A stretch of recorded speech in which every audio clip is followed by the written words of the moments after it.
Le désir d'union des Imaziren est ancien.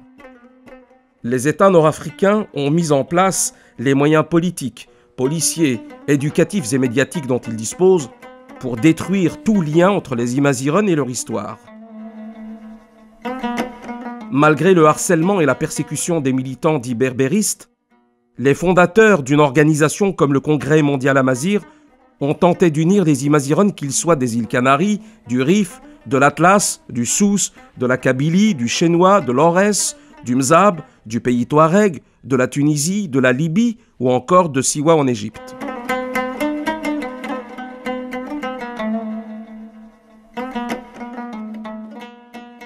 L'idée de créer le Congrès mondial Amazigh, à mon avis, elle a été dans la tête de beaucoup de militants. Mais ensuite, de passer de l'idée à la réalisation, c'était à l'occasion du Festival du cinéma Amazigh à Douarnenez en 1994 en Bretagne.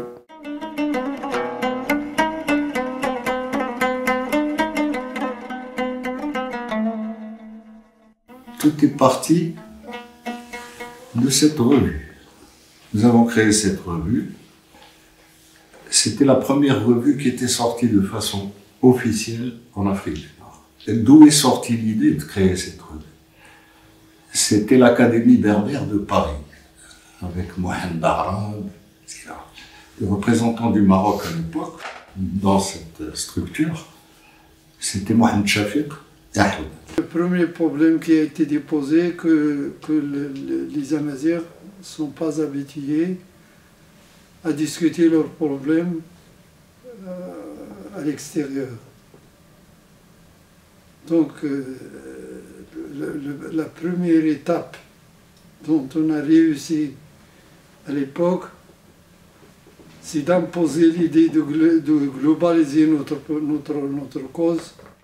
Mais en même temps, on avait introduit aussi dans les statuts la nation amazigh après discussion. Pourquoi? Parce qu'il y avait cette idée que les peuples arabes en Afrique du Nord, la nation arabe en Afrique du Nord, alors on a vraiment introduit le droit de la nation amazigh dans ces statuts. Participer au processus avec les autres peuples, parce qu'on a découvert qu'il y en a d'autres comme nous, il y en a d'autres qui sont prêts à nous soutenir, à entamer des relations avec nous. Comme ça, on a réussi quelques principes, mais c'était très difficile. C'était en 1994 que l'idée m'était venue de mettre en œuvre une organisation internationale de l'amazighité. En fait, j'étais en Algérie, et l'Algérie était dans une situation politique et culturelle bloquée. Nous nous souvenons tous que le pouvoir était dans une radicalisation comme pas possible, avec oppression et ostracisme pour toute l'Algérie, mais principalement pour la région de Kabylie.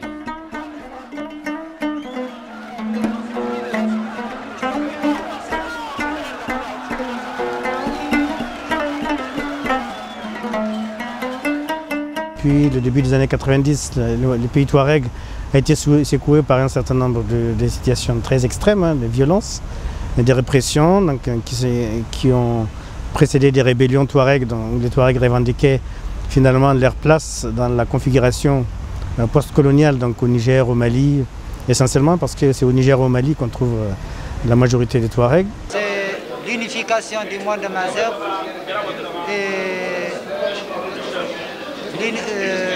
la solidarité du monde amazigh contre son ennemi juré, qui est l'arabe et l'arabisme, le pan-arabe.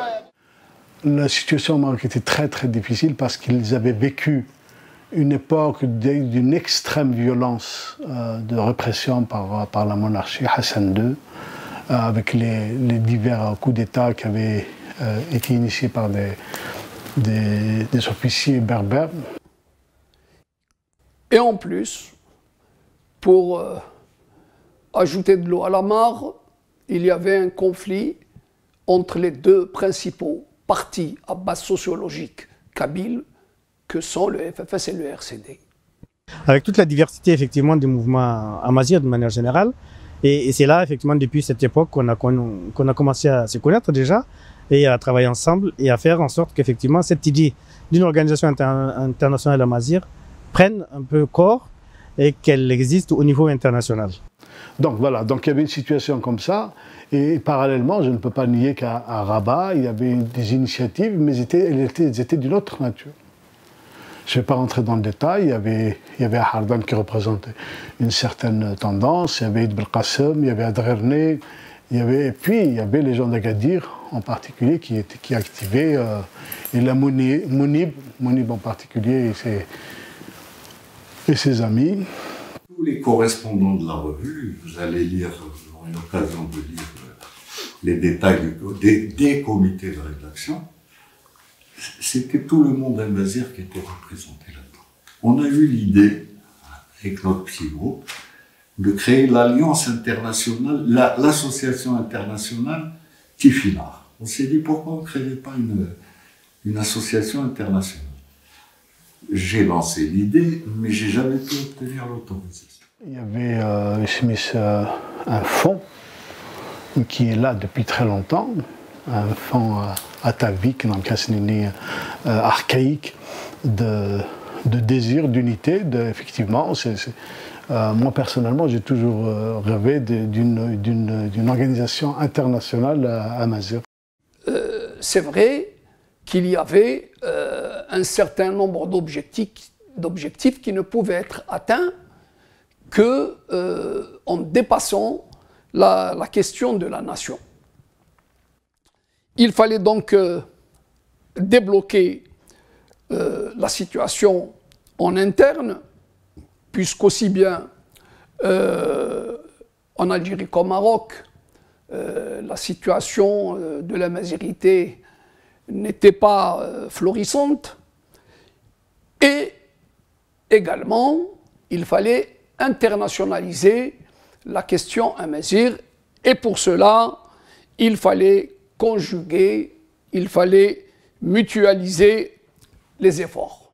L'idée, en effet, a été innée à la conférence internationale de Vienne en 1993.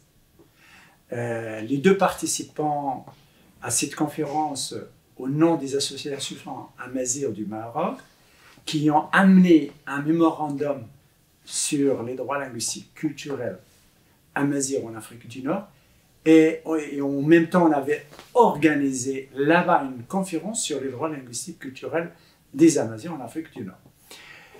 Là, on a vu tous les deux, c'est Ahmed Drene et moi-même, qu'il y avait des organisations internationales qui défendent des droits. Alors, si Ahmed avait posé la question, pourquoi ne pas créer un congrès mondial amazigh?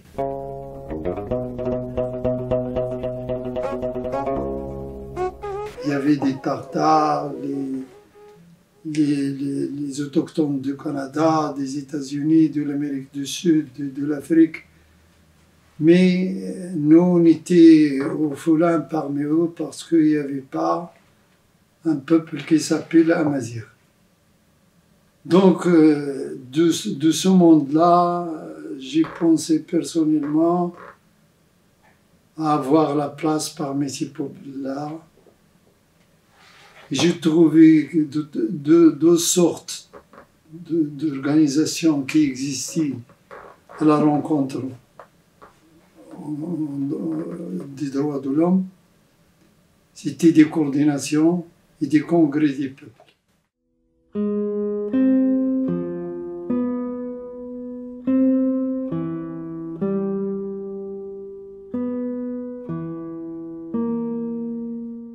Déjà pour parler du CMA, c'est difficile de ne pas parler de Douarnenez. En 1994, août 1994, au fait, c'est c'est un festival en tout cas, c'est pas quel numéro des festivals de Douarnenez consacré au peuple minorisé. Moi, ce que j'en ai vécu de cette rencontre, c'est que c'était le premier rassemblement amazigh auquel j'ai participé, et il y avait toutes les composantes amazigh, les Touaregs, les Kabyles, amazigh de toutes les régions du Maroc. Donc c'est le premier grand rassemblement des Amazirs.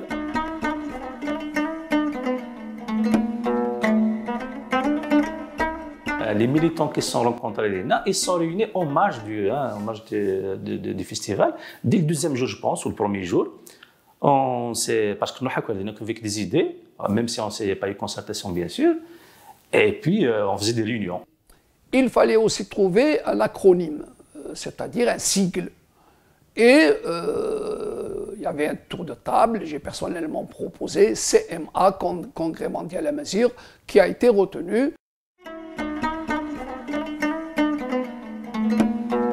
Donc, il y a eu une réunion importante qui s'est tenue, où il y a eu des gens qui sont venus d'un peu partout en France, et on a décidé la création de la mise en place d'une association qui s'appelle CFP-CMA, Comité de France pour la préparation du Congrès mondial amazigh.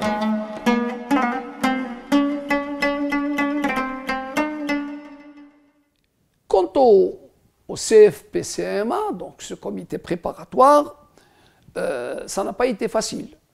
D'abord, il y avait des difficultés. Beaucoup de camarades qui s'étaient impliqués dans le comité ont fait défection.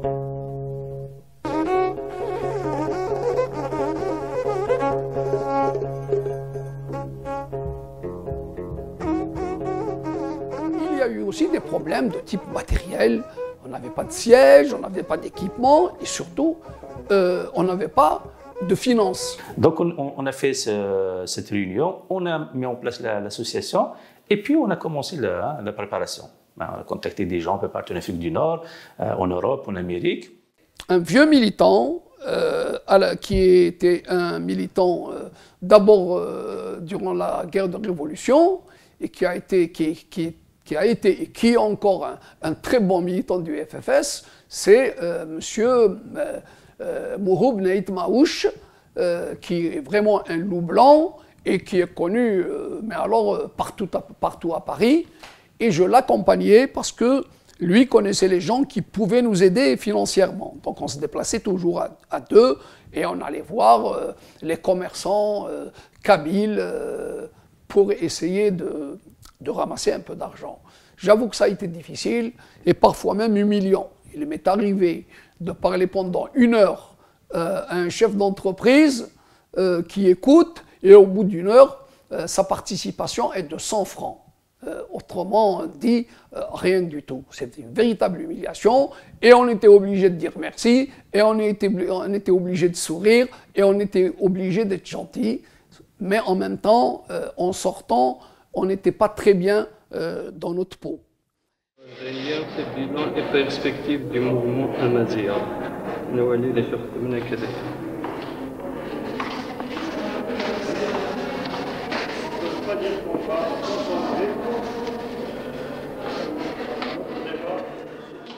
Après Douarnenez, donc, il fallait une première réunion pour créer une structure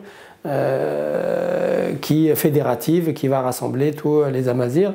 Et le rendez-vous a été donné en 1995 à Saint-Rome de Dolan. Notamment grâce à Mohamed Araf Dahmani, on a pu organiser justement cette rencontre internationale qu'on a appelée le pré-congrès à Saint-Rome de Dolan en Occitanie.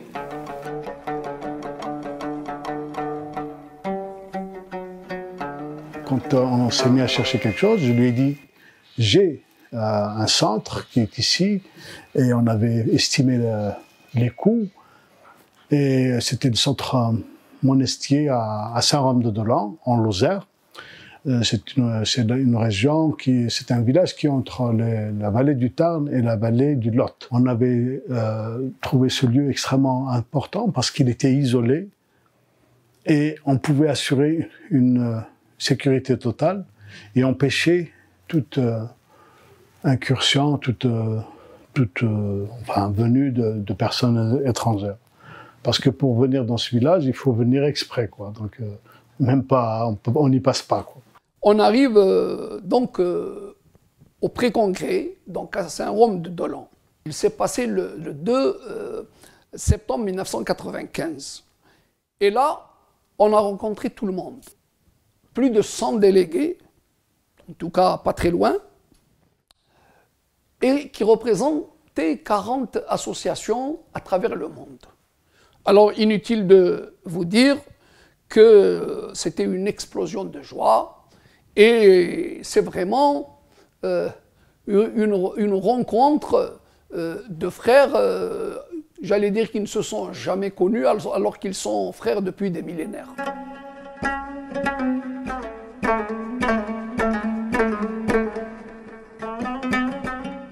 Il y a eu le massacre de Bent el-Ha ce jour-là. C'était un jour avant ou après.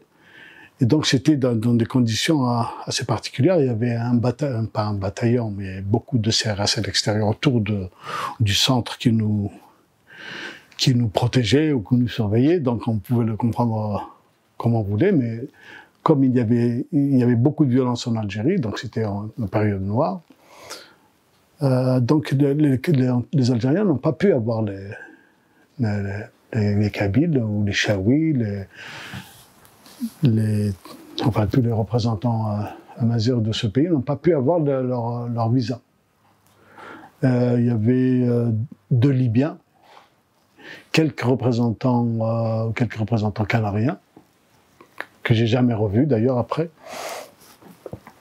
Et puis le reste, c'était des Marocains. C'était le pré-congrès amazir où j'ai découvert effectivement des dizaines d'associations amazirs qui venaient d'Algérie, du Maroc, de la diaspora. Et c'était la première fois qu'on s'est rencontrés aussi nombreux autour de la question amazir et animés par une volonté justement de créer une organisation internationale qui porte la voix des amazirs.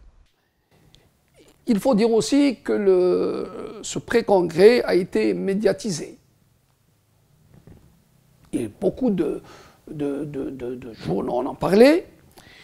Et donc, nous sortions enfin de l'anonymat.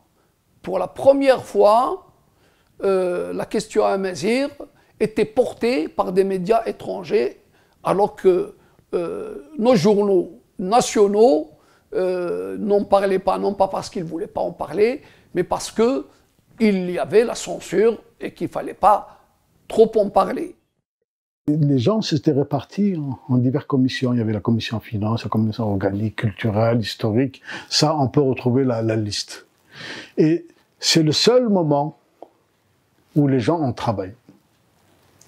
Donc, il y a eu où les gens ont posé un certain nombre. Ça a permis à beaucoup de gens de clarifier les choses au niveau idéologique, entre guillemets. Et après, il y a eu la séance plénière, où les enjeux étaient différents.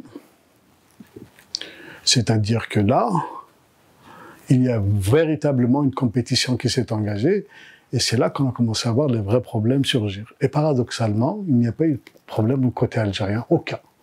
Ce qui s'est passé ici au Maroc, on a préparé ensemble, si Ahmed Drerni et moi-même, les statuts du Congrès mondial amazir, les projets des statuts en arabe. C'est écrit en arabe. Et après, c'est Ahmed Drerni qui s'est occupé de ça pour traduire avec d'autres personnes. Je crois qu'il y a aussi Shafiq, d'une façon ou d'une autre, qui a participé à ça. On a assisté à la fermeture du Congrès. Il y a eu l'élection du Conseil fédéral. Mais je trouvais chaque fois un obstacle, que ce soit à Douarnenez, quand on a voulu créer la commission pour la préparation du pré-congrès. Quand je suis arrivé dans la salle j'ai trouvé devant moi Hassan Ibn Qassim qui me disait « Non, toi tu peux pas rentrer, c'est que les associations. Toi tu es un parti politique. » Bon. J'ai réussi à composer grâce à Moulib, était un peu le sage du Sousse, qui était mon ami qui vient de mourir il y a quelque temps, qui lui a composé. J'ai été finalement accepté là-dedans. Je suis passé dans les structures du Conseil fédéral.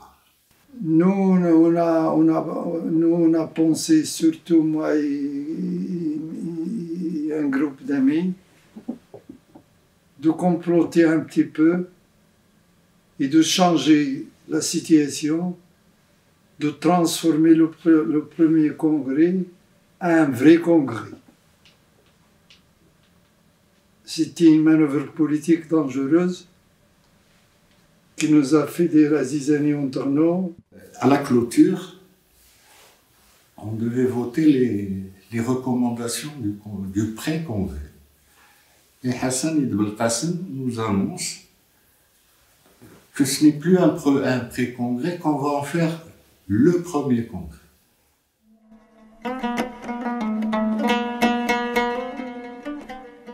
Même il y a eu certains incidents dans le fait que certains ONG ne voulaient pas concret sur le moment, le congrès mondial Amazigh, surtout de la part des associations qui sont, on va dire, proches du Parti populaire d'Ahran, des Ahran. J'étais le seul à m'opposer. Je leur ai dit, mais non, on n'est pas encore prêt. Moi, je voudrais qu'on ouvre ce congrès, que ça soit un congrès mondial Amazigh. Il va nous falloir des gens qui donnent des masses. Il va nous falloir des moyens, des hommes d'affaires. Il va falloir prendre le temps pour faire de notre congrès quelque chose de fort.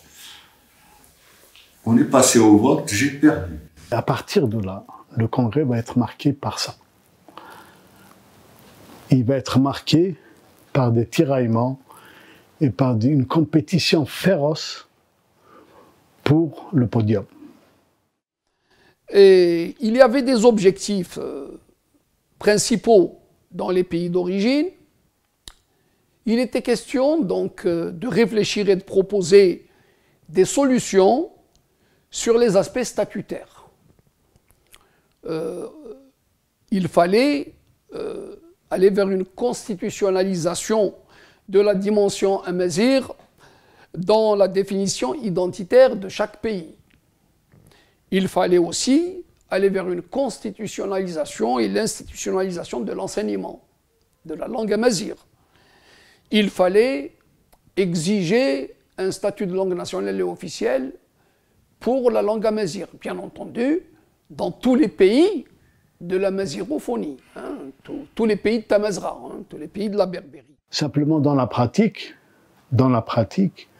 il s'est avéré que on n'avait pas tous la même maturité, on n'avait pas tous la même formation idéologique, on n'avait pas tous la même façon de penser. Et une chose qui m'avait choqué à l'époque, pour te dire comment on était mal informé, j'ai été choqué, j'ai vu des Marocains écrire en arabe. J'étais vraiment très choqué.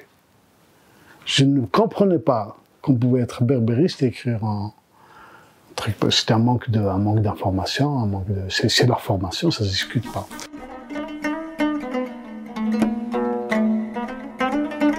Après Saint-Rome de Dolan, qui était considérée comme une réunion préparatoire de concertation pour se dire est-ce qu'on va créer cette organisation ou pas, finalement cette réunion préparatoire a décidé de créer le congrès mondial Amazigh et ensuite l'appel a été lancé à toutes les composantes de la grande famille Amazigh, une espèce de concours qui va accueillir ce premier congrès et c'était les Canariens qui avaient proposé le premier projet d'accueillir le premier congrès des Amazighs.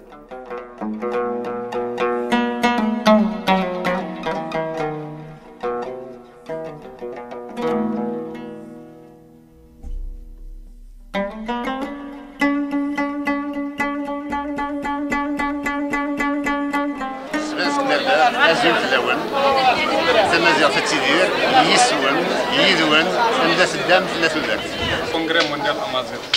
Pour les îles Canaries, pour les Amazighs de façon générale, c'est une première.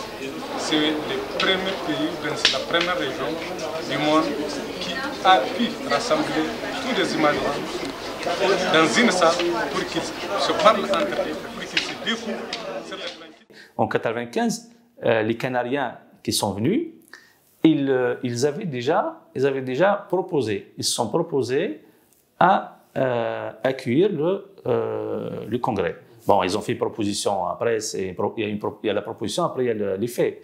Donc il fallait aussi discuter, voir avec les Canariens dans quelle mesure on pouvait le faire là-bas. Mais en même temps, au sein du Congrès, tout le monde n'était pas d'accord pour les Canaries. Il y a des gens qui proposaient le Maroc, il y a des gens qui proposaient le HDA, la France, et ainsi de suite. Donc il fallait travailler sur tout ça pendant 2 ans. C'est aussi pour cette chose.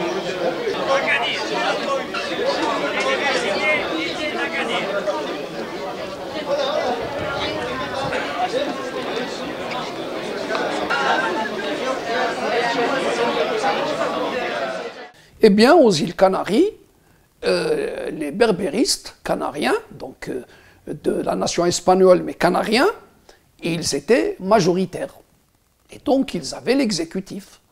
Ils étaient en capacité donc de nous héberger. En fait, ça a déjà commencé sur Créteil, ou enfin en Île-de-France, puisqu'il y avait les préparatifs. Voilà, il y avait les préparatifs et donc on était en charge de distribuer les affiches. Il y avait une affiche qui avait été faite. Et donc les associations qui existaient en Île-de-France, à l'époque, il n'y en avait pas beaucoup. Il y avait l'association de Tamazra, qui était déjà dedans, puisqu'il y avait eu un précédent. Et puis il y avait quelques associations, mais pas nombreuses. Donc notre association existait déjà, donc l'espace franco-berbère Azul de Créteil. Et donc bien sûr, moi c'était nouveau, je n'avais jamais assisté à un congrès à Mazir, donc c'était une expérience à vivre. Et on était militants, donc il n'y avait pas de raison de ne pas y aller. Mais j'avoue que sur le plan personnel, il y a une amertume. Je le dis pour que les erreurs passées ne se renouvellent pas. D'abord, la préparation ne s'est pas faite en toute transparence. Ensuite, l'organisation a été problématique, puisqu'il y a eu, de la part de quelques-uns de nos amis, une attitude censitaire. Voilà, donc on est arrivé, il y en a eu un transfert sur Barcelone, et là j'ai embarqué avec le fils du général Oufkir.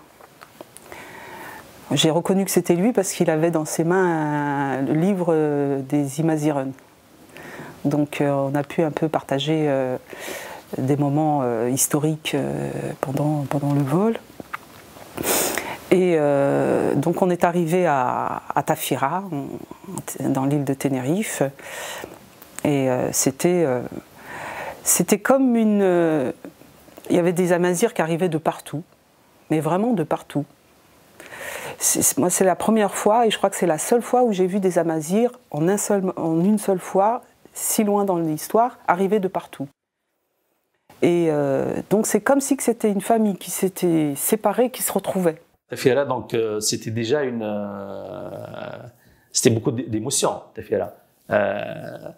Beaucoup de gens, je me souviendrai toujours des pleurs, beaucoup de gens avaient pleuré, c'était pleurs de joie bien sûr, parce que personne, moi-même d'ailleurs, c'était pas évident de réaliser, bon déjà y penser c'est une chose, mais le réaliser quand tu te retrouves avec des centaines de Mazirs qui viennent d'un peu partout, dans une énorme salle, c'est trop beau, quoi. C'est trop beau et c'est un rêve. Donc on a eu beaucoup les Touaregs qui expliquaient la difficulté de vivre en tant qu'Amazir dans le désert. On a eu les problèmes politiques de la Libye qui expliquaient leurs problèmes par rapport au régime de Kadhafi. Il y a eu l'Algérie aussi, puisqu'il y a eu une délégation qui n'a pas pu venir, qui est arrêtée sur le tarmac d'Alger. Donc il y a eu des absents, beaucoup d'absents. Il y a eu des gens, comme les Libyens, qui arrivaient, mais qui disaient qu'ils allaient être condamnés à mort de rentrer dans leur pays. Bon, c'était pour moi qui arrivais de Paris, de Créteil. Pour moi, les îles Canaries, c'est les vacances. j'entends tout ça. C'était hors du temps pour moi. C'était trop de choses en même temps. Puis c'était nos débuts dans l'association, donc ça faisait une sacrée charge tout d'un coup. Et voilà, donc tout de suite, il y avait une espèce on était dans une espèce d'irréel comme ça. Après, juste après l'émotion, il fallait passer au travail. Passer au travail, malheureusement, il faut le dire parce que ça fait partie de notre histoire, notre réalité, dans des conditions très difficiles. Quand je suis arrivé avec Massine à l'ouverture, vers 9h, donc il devait lire le discours d'ouverture. La salle était envahie. Les gens avaient ramené leur famille. Il y avait des gens qui n'étaient pas congressistes. Et puis, je vais voir le responsable de Hazard. Je dis, c'est pas ce qu'on a prévu. Et donc, il me dit, je peux rien faire, on a été débordés, etc. Donc là, j'ai compris, j'ai couru avec il y avait tous les membres du Conseil fédéral. Je leur ai dit, on fait une réunion tout de suite. On fait sortir tout le monde et on recommence. Chaque responsable d'association va présenter ses délégués, on fait rentrer que ces gens-là.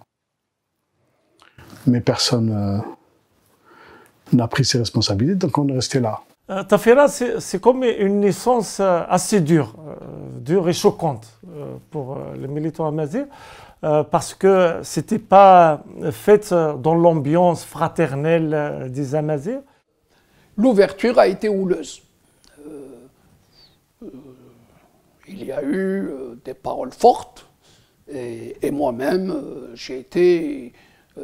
j'avais utilisé un ton, je l'avoue aujourd'hui, pas très avenant. Mais enfin, il fallait éclater les abcès. Et évidemment, à Tafira, ça a été une réussite. Ça a été très difficile à organiser parce que, comme on peut facilement l'imaginer, l'idée même de cette organisation a été accueillie diversement. Hein. Donc, autant tous les militants amazirs attendaient justement la création de cette organisation, autant ça pouvait faire peur aux États d'avoir une structure pan-amazir qui se mettait en place pour porter la revendication amazir, qui était à l'époque quand même, c'était au milieu des années 90, qui était encore balbutiante, où on ne savait pas encore ce que ça allait devenir.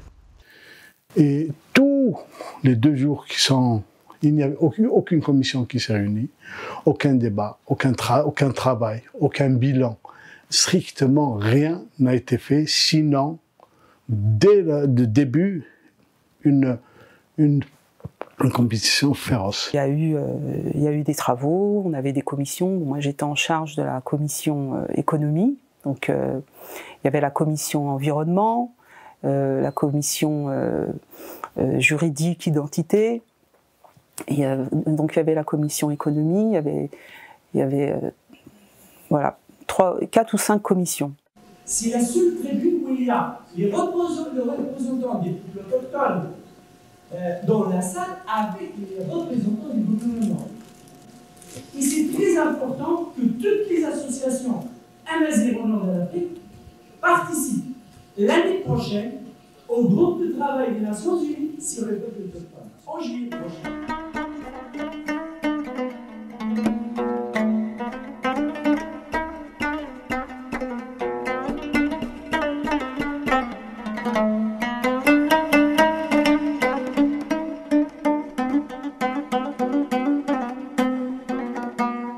Vous imaginez que si vous organisez une chose pareille,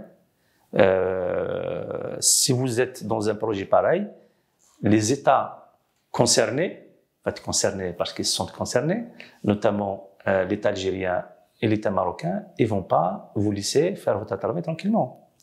C'était surtout les FFS, les FLN et l'RCD, le mouvement populaire et les délégations des partis politiques marocains.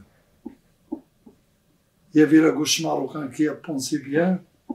Tout le monde a préparé sa stratégie. Même les Espagnols avaient fait leur travail aussi, notamment par la place et tout. Avec les Espagnols, ça ne les arrange pas aussi que les Maziran viennent rappeler aux Canariens que vous êtes des Berbères. Je me souviens d'ailleurs à l'époque, la presse espagnole, tous les jours, tous les matins, à la une, et la rencontre à Guinée-Nord, et puis en face, des images horribles de ce qui s'est passé chez les Algériens à l'époque, les assassinats, et ainsi de suite. C'est pour faire un peu, pour dire aux gens, voilà, les gens là qui sont venus ici, c'est les mêmes. Bon, sur l'opinion, ça frappe quand même. Une opinion qui n'est pas avertie. Et puis il y avait aussi, malheureusement, un problème entre les Canariens, parce qu'il y avait deux délégations. Il y avait une délégation qui était affiliée au Congrès national canarien, le CNC, qui était présidé par Maître Antonio Cubillo. Mais il y avait aussi la deuxième délégation canarienne, toujours berbériste, sauf que les uns étaient plutôt autonomistes et ceux du CNC étaient plutôt indépendantistes. Malheureusement, quand on est arrivé à la représentation, donc aux élections, donc il fallait, comme un certain nombre de Delon, il fallait désigner les membres du Conseil fédéral, donc chaque région désigne son quota. On a eu un problème, ça s'est bien passé pour toutes les composantes, sauf pour la délégation marocaine. Il y avait des préparations, par exemple, au niveau marocain, et il y a beaucoup de militants qui ont dénoncé parfois les manœuvres du gouvernement pour influencer le Congrès mondial amazigh.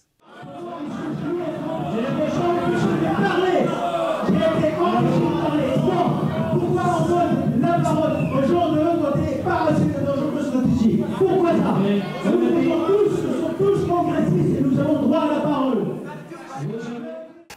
Et pourquoi toute cette bagarre? Parce que dans les statuts, vous pouvez les lire là-dedans, il était convenu pour l'élection du Conseil fédéral que l'Algérie devait sortir 10 personnes, le Maroc 10 personnes, par consensus, ou alors, si on ne s'entendait pas, par les élections. Nous avons passé toute une nuit à discuter. Le Sousse voulait avoir 6 sur 10. On n'était pas d'accord.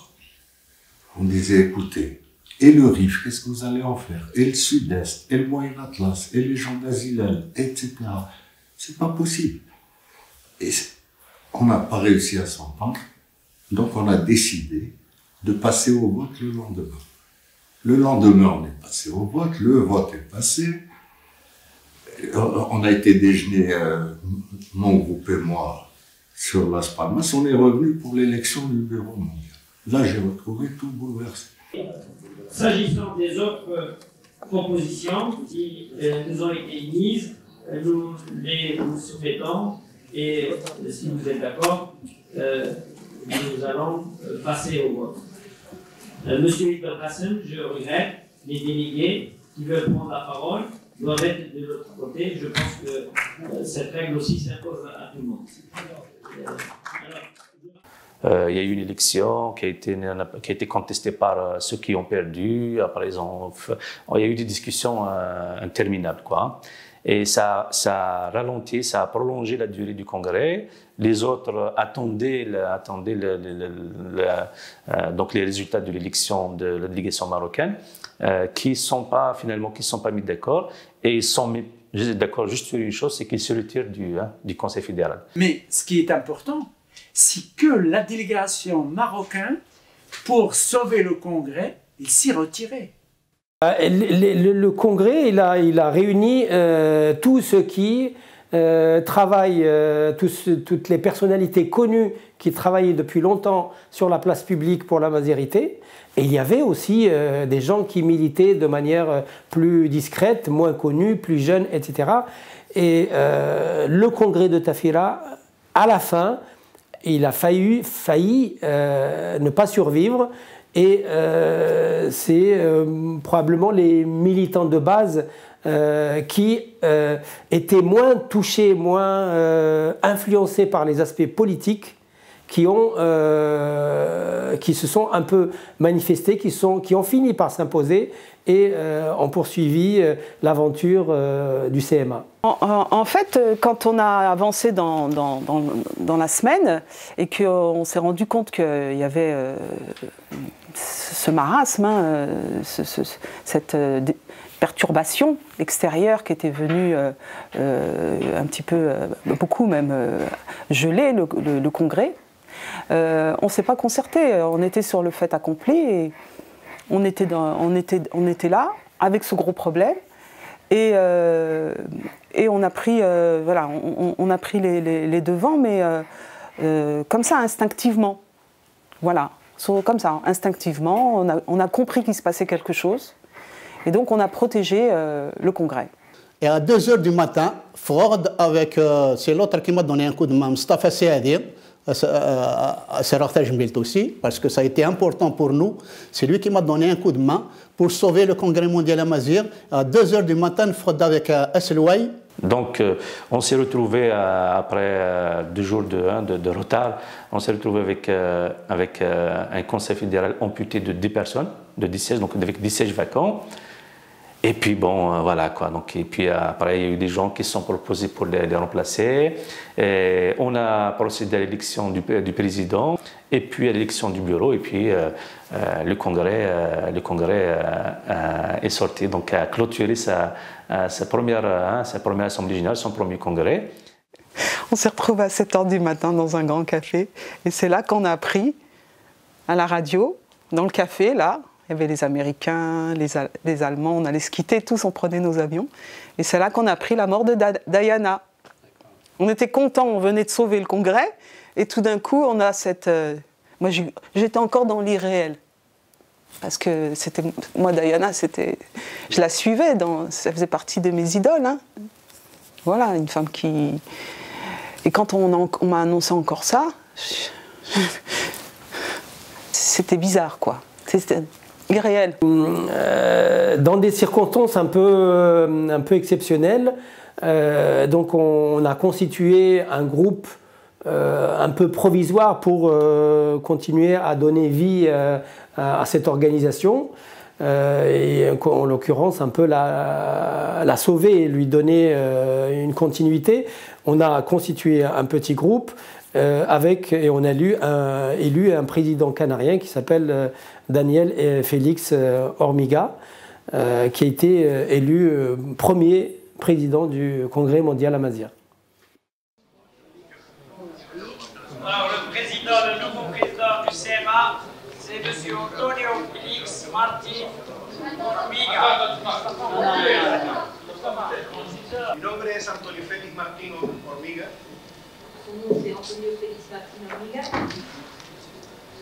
Miembro de ASAR. De profesión soy escritor. Il est écrivain de profession. Y trabajo además para el Cabildo Insular de Lanzarote. Il travaille également.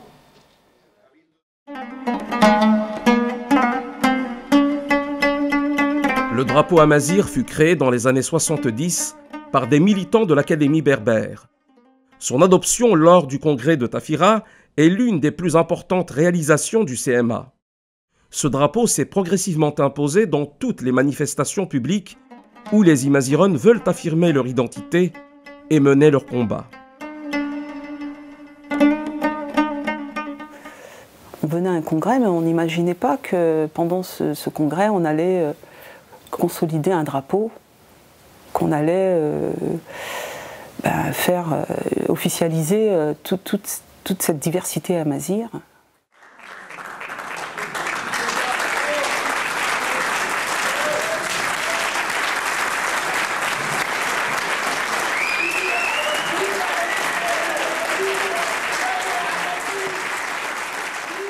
En tout cas, qui ont marqué les premiers congrès du CMA à Tafira, c'était l'adoption justement du drapeau à Mazir. Donc je me rappelle que cette idée du drapeau, quand elle a été proposée dans la salle, effectivement on a une bonne partie des congressistes qui étaient très réticents, parce qu'à l'époque déjà, donc ça fait quand même il y a une vingtaine d'années de cela, une bonne partie des congressistes étaient très réticents parce qu'ils avaient peur que ça soit interprété comme étant une volonté de sécession, je ne sais pas dans quel pays d'ailleurs.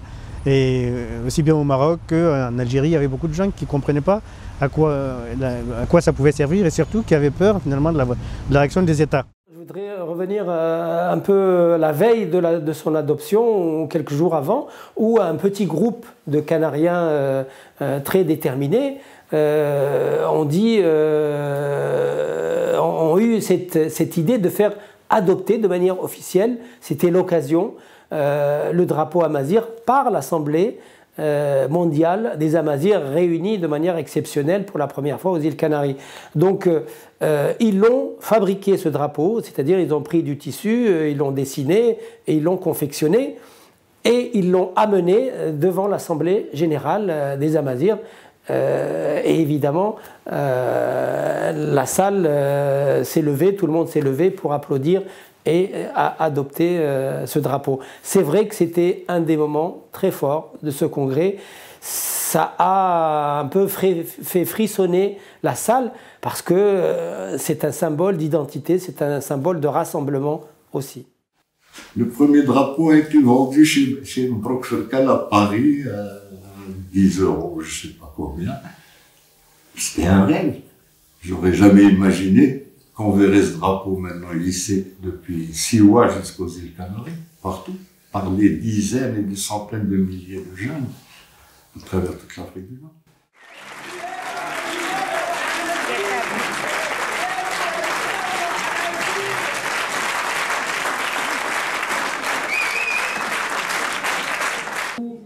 Même avec la petite déception de Tafira, qui a été ma dernière présence au Congrès mondial amazigh, je l'ai quitté depuis, je dis que je suis très content que le CMA n'ait pas fini d'exister et qu'il continue d'apporter une contribution inestimable à la cause amazigh. Il continue de fonctionner, ça fonctionne très bien et je suis heureux que cet édifice dont j'ai eu une petite partie dans la construction soit encore debout et bien debout. C'est un avortement, c'est un fœtus qui a vécu tant bien que mal pendant 2 ans. Et à Tafira, tout a explosé, absolument tout. Et évidemment, à Tafira, ça a été une réussite. Ça a été très difficile à organiser parce que, comme on peut facilement l'imaginer, l'idée même de cette organisation a été accueillie diversement. Hein. Donc, à un moment donné, effectivement, on a pensé que c'était la fin de ces projets de congrès mondial amazigh. Mais malgré tout, les congrès, donc, on a fait un bureau à Tafira donc, qui a continué. Donc, on a élu un Canarien comme président du congrès mondial amazigh. On n'a pas plus son nom, mais bon, en tout cas, un Canarien qui nous a lâché au bout d'1 an. C'est président canarien. Et comme moi j'étais le premier vice-président du congrès, j'ai assuré l'intérim du congrès et donc je suis devenu président du congrès mondial amazigh pour préparer le congrès suivant. Les documents des Douarnenez, les papiers écrits, les photos, tout est disparu. On est arrivé à Tafira sans histoire. Par exemple, si je pose aujourd'hui une question, où sont les documents de Douarnenez, les documents de Salon de Dolon, surtout le Salon de Dolon où il y avait des caméras, des films, des rapports des délégations, tout ça est disparu. Il est difficile de se battre en tant qu'entité culturelle, sans État, sans appui, sans rien. Et il est difficile de bâtir quelque chose avec des gens qui sont souvent de connivence avec ces États. J'ai été attaqué à Tafira. Moi, j'étais un politique. Et que j'étais un envoyé du Marsen, etc., etc. Mais suite à ça, suite à la bagarre de Tafira, eh ben, Moujoud Le Naoussi est rentré dans le RCD. Drarni a voulu faire son parti politique.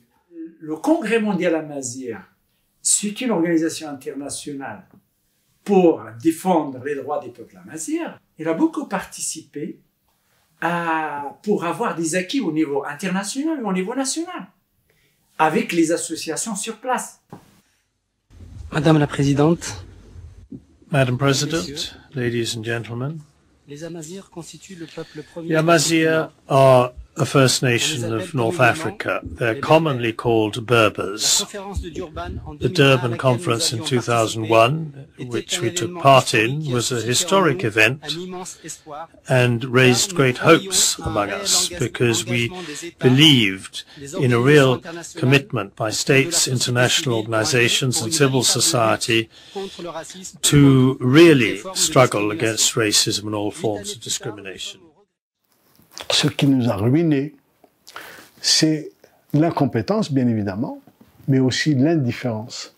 C'est-à-dire, au Conseil fédéral, par exemple, souvent, je ne sais plus, je crois qu'on était 11 ou 12, souvent, la différence se faisait à 3, 4 voix, à 5 voix, parce que les gens ne prenaient pas parti.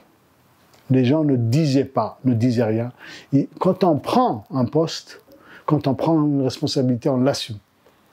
On n'assiste pas, surtout dans des conditions comme ça. Voilà, donc l'indifférence et l'absence de prise de responsabilité des gens, c'est ce qui m'a marqué. Ce qui reste de fort, c'est que malgré toutes les confusions, toutes les bagarres, toutes les dislocations, tout ce qui est parti, l'essentiel est parti. Tous les vrais fondateurs, les gens qui représentaient quelque chose ont quitté. Mais ce qu'on a gardé de fort, c'est les contacts qu'on a établis. Donc, à travers le monde, à travers l'Algérie, le Maroc, la Libye, même Siloa aujourd'hui, les îles Canaries surtout aussi, ont joué un grand rôle. Et le côté juridique. Malgré tout, il y a une structure juridique, après beaucoup de bagarres, qui existe. À mon avis, c'est vraiment moi je suis vraiment fier de ce qui s'est passé depuis la création de la première association à Tel Mazra et le Congrès mondial Amazigh. Et aussi, aujourd'hui, dans toutes les régions du Tel Mazra, il y a des associations qui s'intéressent à leurs droits. Donc, bien sûr, quand on parle du Congrès mondial Amazigh, moi, je ne peux pas ne pas penser à Mohamed Arab Dahmani, avec qui j'ai partagé une aventure que je n'oublierai jamais. Il y a aussi, je ne peux pas penser au CMA sans penser à quelqu'un comme Hassan Arabi, qui a été toujours, d'ailleurs, il est toujours là aux États-Unis. Donc c'est quelqu'un aussi qui a joué un rôle important. Je pense à Zohra Mdahi, d'ailleurs, qui par la suite est devenue sa femme. Elle était à Paris, je ne peux pas ne pas penser à quelqu'un comme Ali Harsharas, à quelqu'un comme Hamid Lihir. Je ne peux pas ne pas penser à quelqu'un comme, par exemple, Blaïd Boudris. Ils sont tous de Tel Mazra occidental. On ne peut pas ne pas penser à Belqasem, Dgherni, Hardan, aussi, qui chacun avec sa personnalité a joué un rôle aussi. D'ailleurs, je peux pas ne pas penser aussi aux Touaregs qui étaient là dès le début, comme Habaï aussi, qui était là à Salam de Delon, mais n'était pas là à Tafira, mais c'est quelqu'un qui était toujours à côté du CMA. Je ne peux pas ne pas penser à Issed El Katou aussi. Se constitue un grand État amazigh allant de l'oasis de Siwa jusqu'à Agadir, d'Agadez jusqu'à Tizi Ouzou. Cet État devait avoir son unité territoriale, soit par terre, soit par mer. Depuis le décès de Fontan en 50.